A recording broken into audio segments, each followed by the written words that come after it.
All right, what up, y'all? It's your boy Martin, aka the Boxing Purist. Welcome once again to the Truth and Absolute channel, where I speak the truth and nothing but the truth. So help me good God Almighty. All right, y'all, let's get right into this one. So, you guys see that your boy's on X now, Twitter, whatever you want to call it. So I'm getting a lot of insight in what's going on in the boxing world, what the promoters are talking about, what the boxers are talking about. And I really don't know why I wasn't there before. You know what I'm saying? I get my info from sites, ESPN, other creators, Instagram, Facebook. I'm all over the place, but X is where it's at. Anyway, yo, and I'll put my X where you can find me on X so y'all could go give me a follow. But it is Thursday today. Y'all already know that Oscar De La Hoya, the golden boy himself, loves to put out his little clapback videos on Thursdays. And man, I caught it right on time. And dude, so you guys already know, right, that there was a talked about 5-on-5 between Golden Boy and Matchroom. Obviously, we know that Eddy Hearn and Oscar De La Hoya are just the greatest of friends, right? So there were proposed matchups in that. One of those matchups was Ryan Garcia versus Boots Ennis. Well, that's obviously not going to happen. I didn't see that happening. However, Oscar De La Hoya said he welcomes in an event between Golden Boy and Matchroom. And he proposed certain fights. And let me tell you something. If they pull this card together, which I'm sure they will, because we know that Oscar and Eddie work really good with Mr. Jive Turkey Al-Rashid, let me tell you the card that Oscar De La Hoya, pretty much the challenge of his crew versus the other crew. You know what I'm saying? The Titans versus the Titans. This is what Oscar De La Hoya proposed. And listen, so Oscar said, sure, but I want these fights. Virgil Ortiz versus Jerome Boots Ennis. Great fight. William Zepeda versus Shakur Stevenson. Oh, I think that's the one I'm most excited for if they make it happen. Jaime Munguia versus Diego Pacheco, which I didn't even think about it, but hell yeah, bring it on. Oscar Duarte, Devin Haney. Now, I'm going to be skeptical on anything involving Devin Haney at this point because I'll be real with y'all. Even seeing Devin Haney on an undercard, how Devin Haney thinks that he should just be on the top headlining every card, if they pull this one off, I'll be very surprised, but I like that matchup. Jose Ramirez versus Arnold Barbosa, right? For the winner to face Jack Catterall is what the counter offer on Eddy Hearn's side is. So, once again, Boots versus Ortiz, Zepeda, Shakur, Munguia, Pacheco, Duarte, Haney, Ramirez, Barbosa. Yo, what? Give me a second. Hold on. Give me a second. Let me get a bit of that coffee. I mean, it's cold, man. It's cold outside. Anyways, this card right here, guys. Listen, I didn't even think about Virgil Ortiz versus Boots, but as soon as I heard it, sometimes they put two fighters together and in your head it just explodes and it gets you excited right away and you like the idea of that fight. That happened with this whole card that was proposed by Oscar De La Hoya. Oh, wait a minute, and I forgot the most important fight. Oscar De La Hoya said they could even make it a 6-on-6 with him versus Eddy Hearn headlining it or being on the undercard or whatever. Obviously, Oscar's just talking trash. Oscar has turned into quite a troll. Man, I've been seeing Oscar De La Hoya since the 90s, since I was a kid, and that man has turned into such a troll. Oscar went from pretty boy to mariachi to fishnets to getting his life together to now a troll. That man is everywhere, but he's successful, man. And so I gotta say though, okay, the most intriguing fight out of all these would be William Zepeda and Shakur Stevenson, because let me tell you something, man. I've been watching more and more of William Zepeda, and I have not watched a whole lot of tape on Salvador Sanchez, God rest his soul, old Mexican champion, but there's definitely similarities between the two.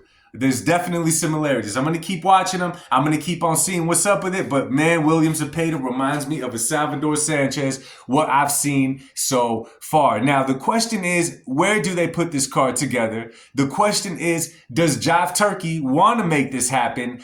When you see two promoters go back and forth that quickly, and maybe they always do it on X. Perhaps I'm new to it. Who knows?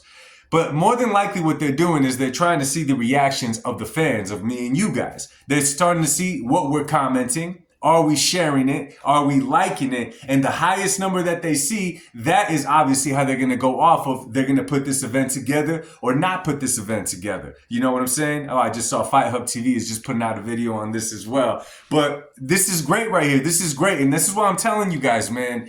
Don't just be, and excuse what I'm saying, don't just be a fanboy. Okay, let's say that your favorite fighter, let's just say that your favorite fighter is, I don't know, Jaime Munguia. I'm just throwing a name out there. Don't always be satisfied with Jaime Munguia just fighting whoever. And I'm not saying he is. Again, it was just a name. Don't be satisfied with it. If you guys are following them, if you guys comment on their content, if you guys comment on their pictures or whatever, and they announce certain fights, or you guys want to see them against certain fighters, put it out there. Your opinion is valid a lot more than you think it is. A lot more than you think it is. And that's what I'm finding on X as I'm going around on there, right? So this is definitely going to gain traction, because let me tell you what, Ryan Garcia does not need to be on one of these cards, and that's why I think Oscar De La Hoya removed him from a possible 5-on-5, right? Because in reality, you see all these names, okay? This is 10 fighters that could potentially lead their own card, whether it be a small pay-per-view or just headline an ESPN card to national television, which is still a big win for boxing. Obviously not money-wise, but as far as the sport, getting attention, being out there for everybody to watch on just regular cable television, would be big events with all these guys. But you don't want to throw Ryan Garcia in one of these cards, because Ryan could carry his own pay-per-view. Although, according to Oscar De La Hoya, the fight with Devin Haney didn't do good, but maybe that has to do with the theatrics and Devin Haney not really promoting that fight. So maybe that one didn't do as good for those reasons, but who knows? Who knows? But I think that is exactly why Oscar changed as far as the headliner goes. But this would be a great, great card for the sport of boxing, y'all. In many, many ways, okay? Because we got fighters right here, and I'm going to go back to them. Zepeda, Shakur. Shakur has been doing a lot of talking. He's been doing a lot of talking, as he always does, and I understand he has to stay relevant. But at some point, man, you got to stop the yapping and start talking, okay? There's yapping and there's talking. Yapping is when you're just going for attention. Talking is when you got something to say. Shakur Stevenson has to have some kind of pull where he can make a fight happen, make something happen. I know he hurt himself. I know all of that, but it's been way too long. I think it's been since who's my man that he fought? Who's my man that he fought that he just schooled him, but it was supposed to be a really good fight. Damn it, kid from Arizona, man. I cannot remember his name for the life of me. Oh, Oscar Valdez. That was aimed to be a great fight. It was a step up in opposition for both of them.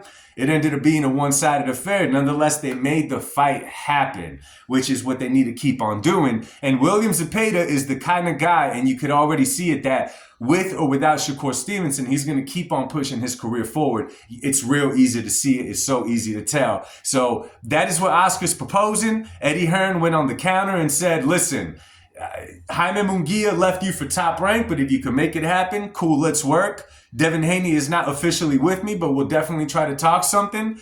That is what he said, and both of them are including Jav Turkey, Alashik in their tweets, in their X tweets. So this is going to be very interesting, man. I'm going to keep y'all posted on this. And remember, man, if you're not following me on X, if you're not following me on IG, go to my description. Right after you watch this video, you'll find both of them there. Give me a follow on each of them. I highly appreciate it, man. And let me know what you guys think of this potential card. Oh, one last thing before I get into that. How do y'all think Oscar De La Hoya finished that video?